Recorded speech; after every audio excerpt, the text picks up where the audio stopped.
ಇನ್ನು ಭಾವಿ ಸಿಎಂ ಡಿಕೆಶಿ ನಿವಾಸದ ಬಳಿ ಪೊಲೀಸ್ ಭದ್ರತೆಯನ್ನ ಕಲ್ಪಿಸಲಾಗಿದೆ.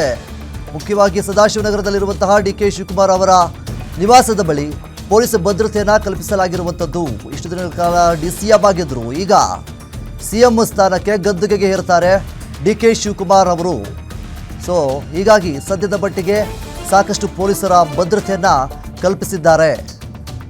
ಈ ಒಂದು ಪಟ್ಟಾಭಿಷೇಕ ಬುಧವಾರದ ದಿನ ಏನಿದೆ ಸಂಜೆ 4:05 ಪಟ್ಟಾಭಿಷೇಕ ಇದೆ. ಆದರೆ ಸದ್ಯದ ಮಟ್ಟಿಗೆ ಈಗ ಡಿಕೆ ಶಿವಕುಮಾರ್ ಅವರ ನಿವಾಸ ಸದಾಶಿವನಗರದಲ್ಲಿರುವಂತಹ ಅವರ ನಿವಾಸದ ಬಳಿ ಎಲ್ಲ ರೀತಿಯ ಪೊಲೀಸ್ ಭದ್ರತೆಯನ್ನು ಕಲ್ಪಿಸಲಾಗಿದೆ. ಡಿಕೆ ಶಿವಕುಮಾರ್ ಈಗಾಗಲೇ ಇಷ್ಟು ದಿನಗಳ ಕಾಲ ಡಿಸಿಎಂ ಆಗಿದ್ರು, ಈಗ ಸಿಎಂ ಸ್ಥಾನಕ್ಕೆ ಗದ್ದುಗೆಗೆ ಏರ್ತಾ ಇದ್ದಾರೆ. ಭದ್ರತಾ ದೃಷ್ಟಿಯಿಂದ ಈಗ ಡಿಕೆ ಶಿವಕುಮಾರ್ ಅವರಿಗೆ ಭದ್ರತೆಯನ್ನು ನೀಡುವುದಕ್ಕೋಸ್ಕರ ಪೊಲೀಸರ ನಿಯೋಜನೆಯನ್ನು ಮಾಡಲಾಗಿದೆ. ಸದಾಶಿವನಗರದಲ್ಲಿರುವಂತಹ ಅವರ ಮನೆಗೆ ಡಿಕೆ ಶಿವಕುಮಾರ್ ಅವರ ನಿವಾಸದ ಬಳಿ ಸಾಕಷ್ಟು ಪೊಲೀಸರ ಭದ್ರತೆಯನ್ನು ನಿಯೋಜನೆ ಮಾಡಲಾಗಿದೆ.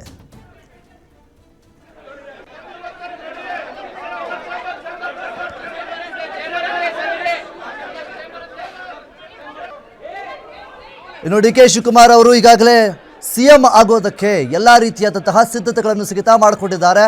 ಬುಧವಾರದ ದಿನ ಸಂಜೆ 4:05 ಪ್ರಮಾಣ ವಚನವನ್ನು ಸಹಿತ ಸ್ವೀಕಾರ ಮಾಡಲಿದ್ದಾರೆ. ಜೊತೆಗೆ 9 ಮಂದಿ ಸಚಿವರಾಗಿ ಪ್ರಮಾಣ ವಚನವನ್ನು ಸ್ವೀಕಾರ ಮಾಡೋದಕ್ಕೆ ಸಿದ್ಧತೆಗಳು ಕೂಡ ನಡೆದೋಗಿದೆ. ಆದರೆ ಸದ್ಯದ ಮಟ್ಟಿಗೆ ಡಿಕೆ ಶಿವಕುಮಾರ್ ಅವರ ನಿವಾಸದ ಬಳಿ ಪೊಲೀಸ್ ನಿಯೋಜನೆಯನ್ನು ಮಾಡಿದೆ.